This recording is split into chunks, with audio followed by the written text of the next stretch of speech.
Sudah berapa lama nih Pak Abin menjadi petugas untuk penanganan ODGJ dan orang terlantar ini? Tapi ada juga yang belum masuk ke gangguan jiwa, depresi, karena mungkin dia ada stres. Itu belum kategori ODGJ sebetulnya, Kak Arif. Itu kita namakan ODMK, orang dengan masalah kejiwaan. Ini tentunya ada protapnya dulu atau seperti apa? Ketemu ODGJ, panggilin Mas, antar ke Dinsos. Nah itu kan tidak seperti itu. Bisi keluarga orang, tetangga orang yang mengalami hal seperti itu, tidak ada yang merespon.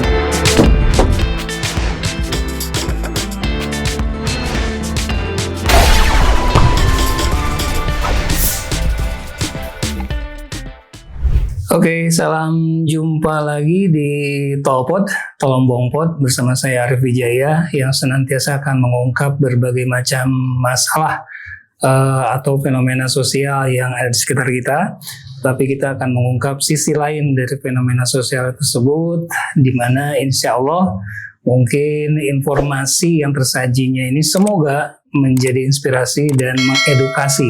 Nah, kali ini saya ditemani oleh seseorang yang bergelut di bidang penanganan orang-orang telantar dan ODGJ. Nah, itu luar biasa kan. ODGJ-nya ini loh yang luar biasa. Dengan Bapak Abin Rosasi. Apa kabar Pak Abin? Alhamdulillah Mas Arif, sehat. Sudah berapa lama nih Pak Abin menjadi petugas untuk penanganan ODGJ dan orang terlantar ini? Kalau dibilang sudah lama sih, Kang Arifnya mungkin saya dari 2016 ya, itu pertama awal saya bergelut di sosial. Karena basic saya mungkin dari pekerja sosial masyarakat, beralih sampai sini, alhamdulillah mungkin ada pengakuan atau ada ini dari pemerintah gitu kan. Akhirnya mungkin saya saat ini sebagai pendamping rehabilitasi sosial, pendamping resos. Mungkin salah satunya tadi termasuk kita penanganan, kalau di kita sih istilahnya ada istilah PPKS ya, pemerlu pelayanan kesejahteraan sosial. Itu 26 item Kang Arif gitu. Cuman mungkin yang lebih kita aware, lebih kita respon di penanganan ya tadi mungkinnya salah satunya di anak orang terlantar. Baik yang terlantar yang secara umum mereka orang-orang yang sehat, ataupun yang terlantar dalam kategori GLC istilah kami, gelandangan psikotik. Nah, tadi yang disebut Kang Arif itu di ODGJ, orang dengan gangguan jiwa. Betul, itulah dari awal. Itu. Awalnya memang penugasan dari dinas atau seperti apa? Awalnya mungkin saya lebih ke sistem ini ya, Kang Arif. Saya melihat sekitar, begitu terjadi case, mereka bingung. Ini Pak, puntennya kalau di bahasa masyarakat kita ODGJ masih identik kan? Kalau di Sunda malah dengan sebutan nugelo lah ya, itu aja kan istilahnya kan yang paling simpelnya. Padahal kan dari secara medis itu sebetulnya ada dua istilah. Jadi tidak serta-merta orang yang mengalami gangguan seperti itu dia masuk kategori ODGJ. Kalau yang dikatakan ODGJ, orang dengan gangguan jiwa, itu udah otomatis dia sudah fasenya sudah fase gangguan jiwa. Tapi ada juga yang belum masuk ke gangguan jiwa, depresi, karena mungkin dia ada stres. Itu belum kategori ODGJ sebetulnya, Kak Arif. Itu kita namakan ODMK, orang dengan masalah kejiwaan. Jadi baru masalah kejiwaan. Nanti next stepnya ODGJ dengan gangguan. Nah itu jadi terkadang istilahnya penempatan istilah itu di masyarakat masih belum. Jadi apapun yang terjadi dengan masalah kejiwaan mereka identik dengan ODGJ. Padahal tidak serta-merta. Nah itu siapa yang menentukannya? Ya tadi medis. Kita tidak bisa menyebutkan si A, si Fulan atau siapa itu ODGJ, nggak bisa dong. Nah itu. Nah dalam menangani kasus ODGJ atau orang terlantar ini. Ini tentunya ada protapnya dulu atau seperti apa? Yang langsung aja misalnya menemukan ada yang ODGJ di jalan atau kayak gimana? Itu gimana tuh? Terkadang betul Kang Arifnya ya saya juga kan mudah-mudahan dengan program ini itu kan bisa tersampaikan juga ke masyarakat luas lahnya istilahnya. Jadi jangan sampai istilahnya kalau kita menemukan ODGJ atau menemukan ODMK atau yang terlantar kita langsung misalkan ini mah cepat aja. Terkadang kan kebanyakannya kalau di kewilayahan, punten-punten lah Kang Arifnya, termasuk aparat kewilayahan baik kecamatan kelurahan yang saya temui di Kota Bandung, itu ternyata mereka apa istilahnya mau minta yang simpel. Ketemu ODGJ, panggilin Mas, antar ke Dinsos. Nah itu kan tidak seperti itu.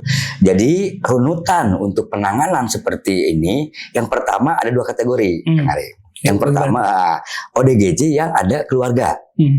Oke, untuk yang ODGJ ada keluarga, tetap kita berhubungan dengan pihak keluarganya dulu. Kita apa keluarganya ada nggak ini apa ditemukan di mana, kenapa bisa begini? Itu yang pertama untuk yang keluarga.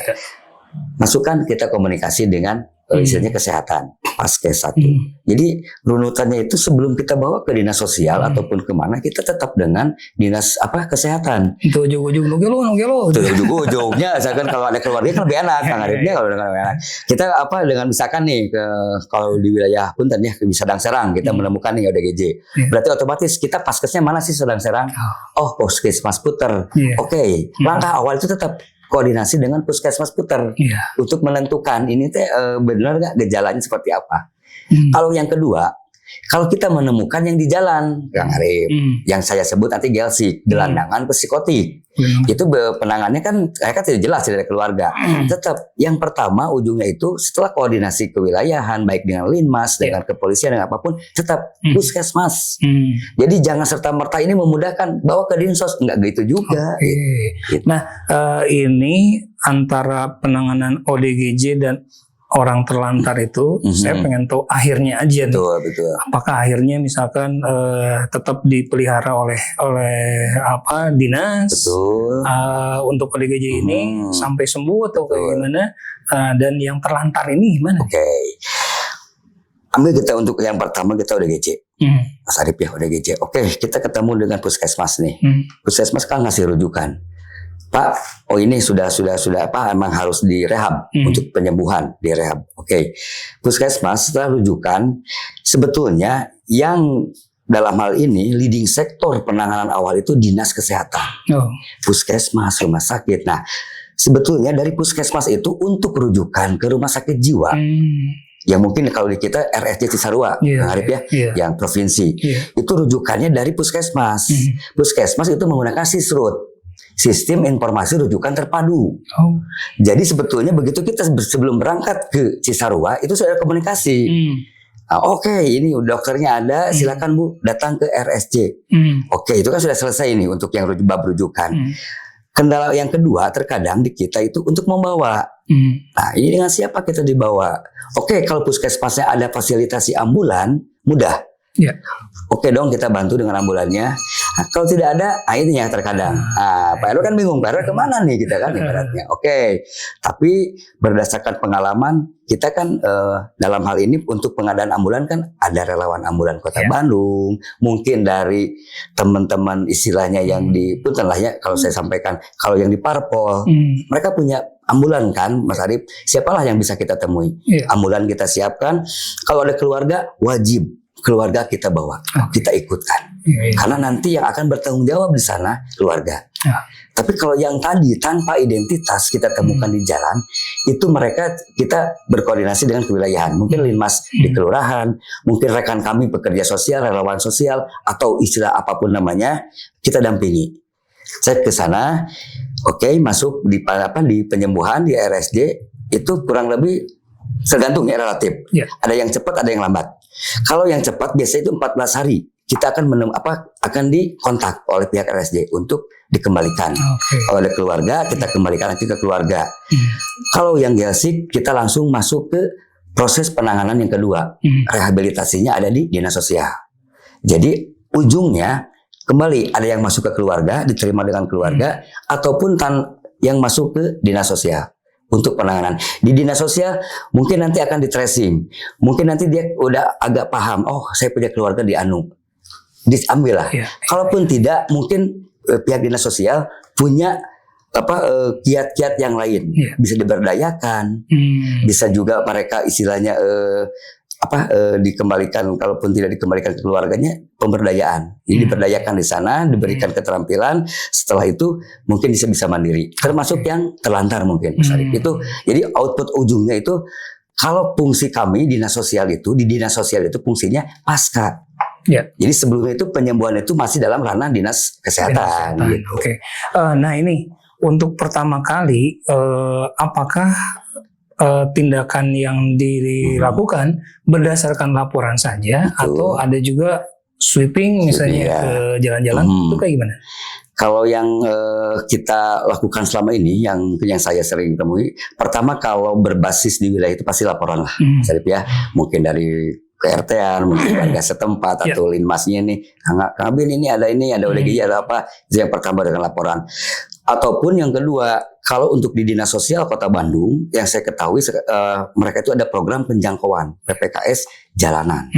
Jadi mereka mengadakan semacam patroli, sweeping ke sana, begitu menemukan terlantar, asesmen awal, evakuasi kita ke Dinsos di Rumsing. Ataupun ada ODGJ, oke, kita evakuasi dulu dari tempat di Rumsing. Baru nanti di Rumsing kita koordinasi dengan Dinas Kesehatan. Kalau gitu. Jadi poinnya di dua sih, berdasarkan laporan masyarakat ataupun kita melakukan penjangkauan atau sweeping lah istilahnya. Gitu. Nah, saya pengen tahu Pak, selama menjalani kegiatan ini, bukan kegiatan, tugas ini, apa saja sih yang dirasakan oleh Pak Abin ini yang tersulit misalkan penanganan ODGJ? Ada balap motor ya Rossi ya. Karena kita kan dekat ini Pak. Yang tersulit yang pernah dilakukan oleh Bapak itu apa tuh? Betul. Kalau yang mungkinnya kita sebut kendala lah, kendala itu terkadang kan yang pertama dari sisi awareness, kepedulian, baik di kewilayahan, baik itu kadang mereka punya simpel. Ini ada orang gila atau ini ada ODGJ, Kang, kumacarana keluarnya tidur lah gitu. Itu yang pertama. Yang kedua yang menjadi kendala kita itu dalam hal pengadaan armada.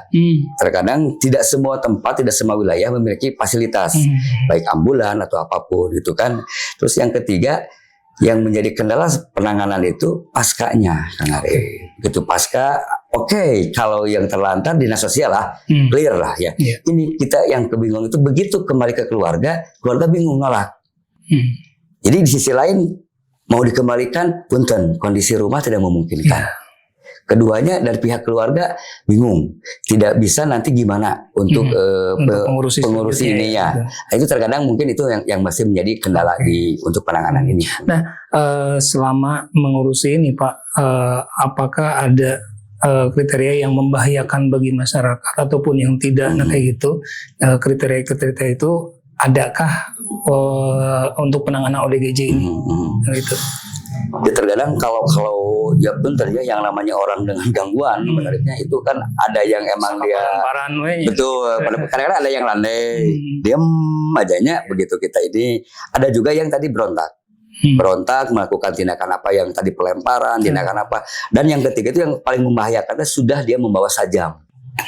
Tidak kurang kan tiba-tiba teman-teman ODGJ yang menggunakan sajam. Nah itu kan protap kita penanganan kan istilahnya kita bukan bukan pendekar gitu nyata. Untuk penanganan seperti ini ya itulah kita fungsinya koordinasi dengan aparatur. Baik dengan kepolisian, baik dengan TNI lah, Babinsa, ada Babin Kaptibmas, teman-teman Linmas juga. Jadi gitu selalu ya ketika beroperasi itu bareng-bareng semuanya. Jadi kita begitu menemukan kasus tidak serta-merta istilahnya responnya harus cepat cepet. Nggak bisa gitu kalau penanganan yang seperti ini Mas Kang Arif. Jadi kita harus tetap kondisikan dulu. Koordinasikan dulu. Babinnya ada nggak? Linmas ada nggak? Terus rekan-rekan yang di lapangan itu ada nggak?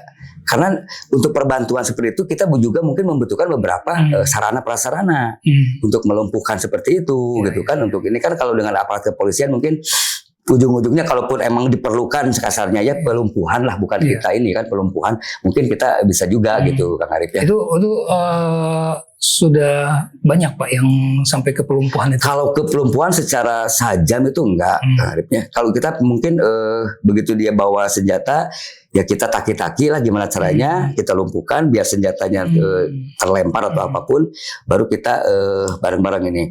Setelah pasca ini kan ngamuk nih, ngamuk. Nah itu kan ada beberapa cara juga untuk tidak kita bisa kalau bisa ditenangkan dengan istilahnya kita ngobrol-ngobrol dengan bahasa hatinya, dan mereka puntennya dengan ini bahasa hati, ataupun kita dengan bantuan medis puskesmas. Karena di puskesmas itu tersedia untuk apa semacam obat penenang. Betul, obat penenang. Kita dengan caranya gimana? Kita suntikan sampai dia tenang, ya baru kita ambil. Gitu kan. Pak, mendengar barusan. Betapa sulit ya kepikirannya harus berkoordinasi dengan beberapa pihak. Betul. Nah, atau Bapak hoyong. Kenapa Bapak mau menekuni atau jadi berkecimpung di dalam hal ini? Nah, itu Pak Arif biasanya itu yang sering teman-teman mungkinnya yang sering mereka tanyakan ya seperti itu. Betul gitu. Kang naonan sih ngurus nukianya, ibaratnya kan emang tidak ada lagi tadinya Kang Arifnya tidak ada lagi kegiatan yang lain gitu ya. Yang pertama yang mendorong saya terjun dalam istilahnya penanganan seperti ini, Arifnya. Jadi dalam benak saya berpikir, oh iya kita orang manusia. Jadi prinsipnya saya ingin memanusiakan manusia. Itu aja sih simpelnya untuk saya. Terus yang keduanya dorongan saya tadi, kalau orang Muslim lah mungkin sudah tenarnya. Istilahnya kan Muslim yang itu yang bermanfaat ya. Sebaik-baiknya Muslim kan yang bermanfaat bagi yang lain. Apapun itu yang bisa saya lakukan seperti itu. Dan yang awal yang paling tadi Kang Arif ya, kenapa saya mau terjun ke sana? Saya menemukan case puntennya mungkin ngamuk, ODGJ ngamuk sampai kan dipukul kumanya ke masyarakat. Asa ngerinya, itu ada penjara tuh Kang Arif ya puntennya. Menarik oke guys, baik punya bisa begalnya bangsat motor kasarnya kan puntennya kondisi gitu. Itu yang pertama saya coba ini kan gunakan Kang gunakan. Apa yang ngamuk? Merusak mobil saya, bla bla bla. Oke. Kita coba tangani. Ya sama-sama. Ada puskesmas terdekat enggak? Ada Kang. Oke. PRT Pak ya. Iya Kang. Ya, kita coba dari sana. Dok, gimana ini? Itu Kang yang pertama apa? Saya mengawali terjun ke punten ya istilahnya kita menekuni bidang pekerjaan seperti ini gitu. Nah, tadi berapa lama Bapak sudah menekuni bidang ini? Kira-kira 2016 kan 24 adalah mungkin 10 tahunan lah ya. 10 ya? Oh, 8 lah, 9 tahunan ya? Segitulah. Ya udah lama lah pokoknya. Tadi hitung sekali bahasa liur gitu. Pernah merasa lelah nggak? Lelah dalam artian? Ya mengurusi, bosan nih ya, atau misalnya jadi frustasi ya, ngurus ODGJ selamanya gitu. Nah, itu kan mungkin kalau menurut saya hanya manusiawi Kang Arifnya. Terkadang yang lelah itu bukan dalam hal penanganannya.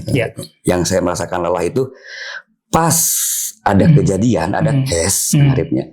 Kita lagi menangani yang lain loh. Aduh, itu kayak mau mungkin kekejar ya. Karena saya masih menangani kasus misalkan di rumah sakit nih, belum selesai. Ini udah ada laporan lagi dari wilayah, ada penanganan ini. Lalu terkadang ya tadi lah gitunya, lelahnya itu kita ngebagiinnya, kumanya caranya. Iya selesai, ini juga tertangani Kang Arifnya. Itu yang kadang-kadang kita merasa ini.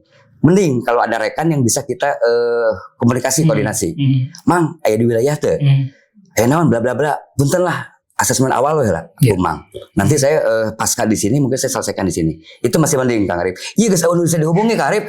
Bingung saya. Kadang-kadang merasa. Memang berapa orang tugas yang seperti Bapak ini? Kalau dikatakan berapa orang kan ini kalau di kewilayahan itu kita sistemnya relawan. Kang Arifnya siapapun yang punya istilahnya niat, yang punya kemauan untuk melakukan istilah dalam bahasa kita malah penyelenggaraan kesejahteraan sosial, mangga lah gitunya.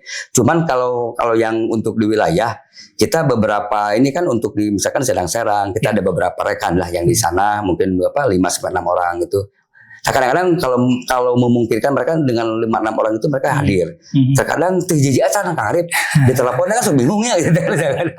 Nah, sekarang ini Pak Abin ini begitu repot lah ya mengurusi hal tersebut. Nah, bagaimana tanggapan keluarga? Apakah misalkan masih kepikiran nih di rumah menanggapi yang ini belum beres. Pokoknya mah bingung. Nah, gitu. Tanggapan keluarga sendiri gimana? Kalau untuk keluarga terutama mungkin istri lah ya, istri. Karena kami bertemu pun dalam kegiatan sosial. Oh gitu. Jadi udah paham, alhamdulillah. Jadi istilahnya tidak aneh lah. Kalau saya diketuk jam 2 pagi, jam 2 dini hari gitu kan. Malam-malam gitu kan, kalau orang minta perlu pendampingan, perlu bantuan ataupun HP. Kadang-kadang kalau HP kan suka lagi dicas atau apa, mungkin kalau urgent kadang-kadang Kang Arif mereka kan ke rumah. Istri udah nggak ini lagi ya, udah nggak aneh lah kayak gitu. Terus yang kedua dari ke anak-anak pun mungkin ya saya juga kasih pemahaman kalau ayahnya itu sebagai ini kegiatannya pun ternyata yang bukan pekerja dari jam 8 sampai jam 4 Kang Arifnya Sabtu Minggu liburnya. Ya kita mah 24 jam, tapi kan hari dalam seminggu. Betul. Nah, kategorinya sama, PNS juga kita pekerja non-stop gitu kan kita mah. Jadi tidak ada batas waktu. Tapi alhamdulillah untuk keluarga kita landai lah aman, istri sudah paham juga. Nah sok kayak lucu kadang-kadang gitunya, istrinya sok bertanya gini Kang Arif yang lucu itu. Begitu malam-malam, Assalamualaikum misalkan Kang ini bapaknya ada cina. Kenapa? Itu Bu cina istri Abi udah ngelahirkan. Nah itu kan bingungnya. Emang saya paraji gitu ya, bedanya kan bingungnya. Oh ya maaf maksudnya mungkin mau ke fasilitas kesehatan tanpa dibekali apapun, Kang Abi minta bantuan. Makanya kan istilah istri mah ya mas marajian keseberiji gitu ya. Nah, itu. Tapi untuk keluarga mah intinya Kang Arif pandai aman lah untuk ini punten ya Pak ya menanyakan lebih nyok-sok jero ya. Siap, apa-apa lah ya. Masalah penghasilan nih. Betul. Yang namanya relawan kan. Betul. Ini seperti apa nih? Betul. Penghasilan yang didapatkan apakah misalkan mencukupi atau bagaimana nih? Kalau untuk istilahnya salary-nya Kang Arif, kalau relawan sosial mah ya, kalau mungkin teman-teman di manapun juga lah paham. Kalau untuk ke relawan itu kita mah bisa gajian tiap hari lah. Kasarnya kan gitunya, nilainya tidak akan terhitung lah. Kang Arifnya tidak akan terhitung. Tapi tetap di samping itu tetap sebagai kita mungkin saya kan kepala keluarga lah. Kang Arif butuh kita punya kewajibannya untuk di keluarga. Tetap saya juga kan menyarankan juga ke teman-teman relawan sosial.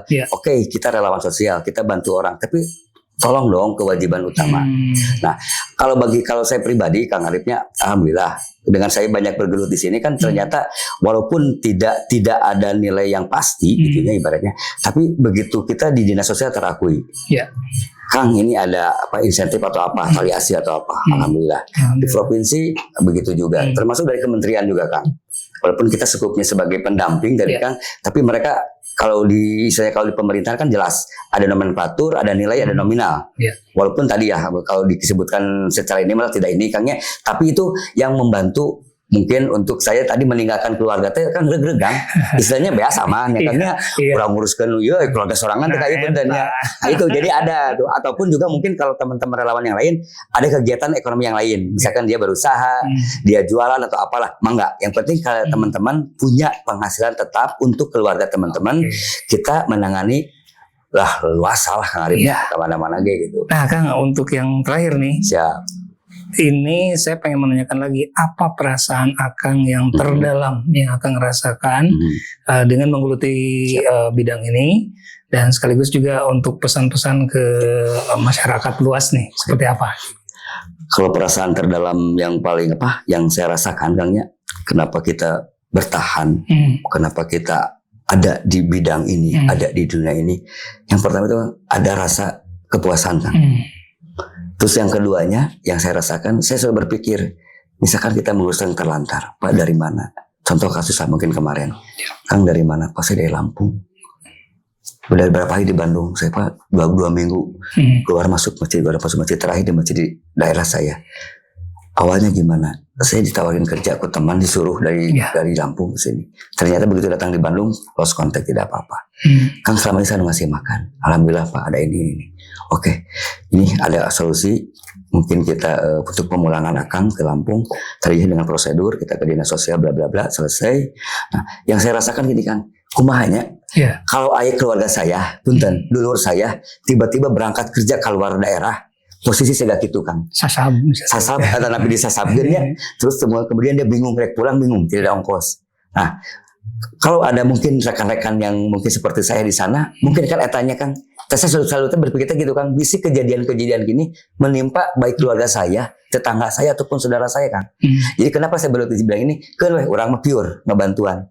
dan tidak mengharapkan timbal balik dari manapun. Cuman mungkin bila mama ada keluarga atau saudara saya yang terkena seperti ini, mudah-mudahan tukang ayam manusia orang mantuan di daerah, misalkan kalau langsung di Papua kan bingung nggak ternyata kan. Itu kan jadi perasaan yang, betul. Jadi itu ya Kang Eli, berangkat dari tadi saya inginlah sedikit yang memberikan kontribusi menjadi manfaat bagi masyarakat sekitar. Keduanya bisi keluarga orang, tetangga orang yang mengalami hal seperti itu, tidak ada yang merespon, kebayang lah gitu kan. Oke, ya sebetulnya pengen lebih mendalam lagi, tapi saya cukupkan sampai sini. Siap, untuk pemaknaan, untuk bagaimana mencerna perbincangan ini, saya serahkan kembali kepada Anda, dan Anda yang bisa lebih memaknai bagaimana inspirasi dan edukasi dari perbincangan ini. Saya Arif Wijaya, salam pamit. Wassalam sampai berjumpa di Talkpod berikutnya. Iya. Atur nuhun.